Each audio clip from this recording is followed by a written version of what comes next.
자, 오늘은 뷰티 얘기를 좀 드릴 거고요. APR이 새로 제품을 좀 출시를 했어요. 그래서 제가 광고하는 건 아니기 때문에 이 뭐 제품을 일일이 다 말씀을 드리진 못하겠지만 연결이 스무스하게 되는 포인트 하나를 가지고 두 가지 측면을 제가 말씀드리려고 합니다. 바로 한번 들어가 보시죠. 자, APR이 메디큐브 AGR 부스터 프로 X2를 출시를 했습니다. X2인 거 보니까 뭔가 느낌이 오시죠? 원래 부스터 프로라는 제품이 있었는데 그 제품을 업그레이드해서 출시를 한 이런 부분이 있습니다. APR은 다들 알고 계시죠? 너무 잘 나가는 회사고 제가 이 외부 유튜브 채널과 협업을 해서 APR 얘기를 두 번이나 드렸어요. 그 정도로 우리 정말 뷰티 업계 시총에 파란을 일으킨 그런 회사라고 할 수 있겠죠. 보시면 일단은 모드가 4 가지였었는데 X2로 업그레이드가 되면서 7 가지로 들어왔습니다. 그래서 7 가지 모드에 여러 가지 기능들이 있는데 이 중에서 제가 말씀드리고 싶은 핵심은 AI 모드예요. 이제 최적의 케어와 방법을 제안을 한다라는 건데요. 어떻게 제안을 하냐면 케어 시간이나 피부 고민이나 패턴 같은 것들을 분석을 해 줘요. 특히나 뭐 케어 시간은 너무나 쉽게 분석이 가능할 거고요. 피부 고민은 아마 이 여러 가지 모드나 이런 부분들을 분석을 할 수가 있을 거예요. 자, 그래서 이런 것들을 이 사용자의 이용 패턴까지 분석을 해서 최적의 케어 방법을 제시를 해 준다는 겁니다. 어 기존에 우리가 여러 가지 기업들이 AI 활용해서 내놨던 이 해결 포인트와 유사하기는 한데 어쨌든 뷰티 디바이스에도 이런 부분들이 계속해서 들어온다는 건 상당히 좀 중요한 일이라고 생각을 하셔도 되겠습니다. 자, 그럼 이 메디큐브의 APR 이 회사의 이 여러 가지 상황도 그렇지만 이 APR의 상황은 어때요? 말 그대로 상황 최적화입니다. 이 메디큐브는 상황 최적화에 이미 잘 되고 있었는데 여기에 대한 부분들이 이제 사용자들의 데이터가 모이고 그리고 또 고민들이 모이다 보니까 조금 더 최적화가 되고 있는 것 같아요. 제가 늘 말씀드리지만 모든 소비자가 같은 상황에서 우리 제품을 소비하지 않습니다. 특히나 뷰티 제품 같은 경우는 이 제품을 사용하면서 해결하고자 하는 자신의 고민이 조금씩 다를 수 있어요. 모두가 다 피부 상태가 똑같진 않잖아요. 그죠?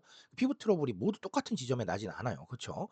네, 그렇기 때문에 이 뷰티 쪽은 더더욱 우리의 소비자들이 어떤 상황을 겪고 있는지를 면밀하게 관찰할 필요가 있습니다.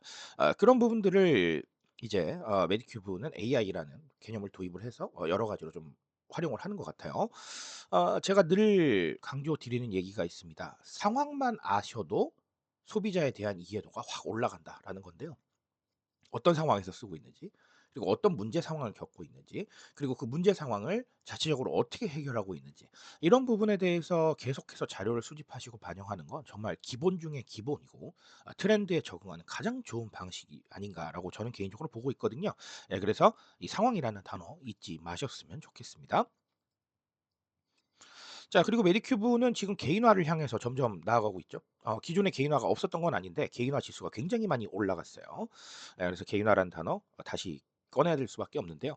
특히나 뷰티에서는 개인화가 진짜 중요합니다. 왜냐하면 각각의 상황들이 뷰티에 대해서 가지고 있는 과업들이 조금씩 다를 수 있어요. 그리고 이 제가 앞서서도 말씀을 드렸지만 뷰티 디바이스를 통해서 얻고자 하는 효과는 정말 다 기대하는 바가 다르잖아요. 그래서 이런 부분들을 생각을 해 보면 정말 개인화가 중요한 지점이 많다, 뷰티는요. 이렇게 보여집니다. 어 이렇게 생각을 해 볼게요. 만약에 우리가 한 가지 효과를 낼 수 있어요. 한 가지 효과를 낼 수 있다고 가정을 해 볼게요. 자, 그러면 그 효과를 홍보를 할 때 어떻게 말씀하시겠어요? "아, 다들 이 효과만 기대하니까 이것만 넣었습니다."라고 얘기할 수는 없잖아요. 그쵸? 과거에는 그렇게 될 수도 있었겠네요. 왜냐하면 그 당시에는 공급자가 소비자보다 위에 있었으니까요. 자, 근데 지금은 우리 공급자와 소비자가 거의 동등한 위치 아닌가요? 때때로는 소비자가 더 위에 있죠. 이런 상황에서 그렇게 설명하시는 건 저는 불가능하다고 생각을 해요, 브랜딩 차원에서요. 자, 그러니까 어쨌든 간 개인화가 계속해서 이루어져야 되는데 뷰티에서는 특히나 더 중요하다. 이렇게 봐 주시면 되겠고 메디큐브는 그런 부분들 계속해서 고도화하면서 잘 가고 있다. 이렇게 생각해 주시면 될 것 같습니다.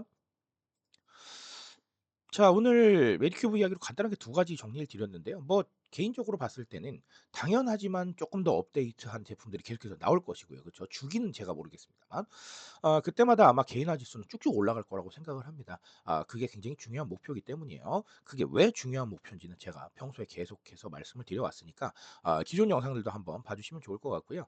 어쨌든 그런 과제를 잘 수행하기 위해서 여러 가지로 고민해 보셨으면 좋겠습니다.